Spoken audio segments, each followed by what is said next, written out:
you need to be picking up James Cook, okay? You need to be picking up James Cook. He's had double-digit carries 2 of the last 3 games.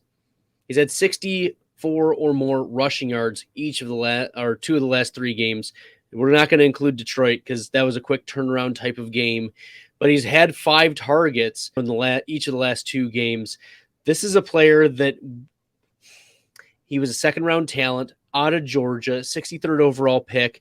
He has the pass-catching profile. It's clear Nyheim Hines is not the most significant role player. I know that Hines increased his workload, but James Cook passes the eye test. That's what you like to see, is he's getting the fantasy points, right? This is the first time he's gotten double-digit fantasy points, but rookies tend to increase their workload over the course of the season.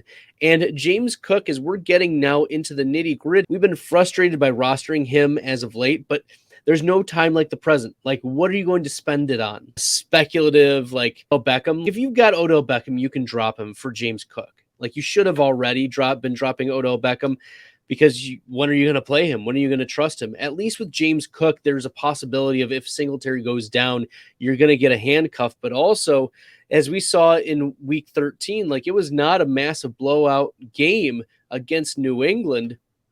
And Cook just passed the eye test. He got 14 carries against a tough New England defense, 4.6 yards per carry, and he caught all 6 of his passes. That is a way to improve and increase the trust of your quarterback and your coach by making the plays. Over 100 total yards in this game.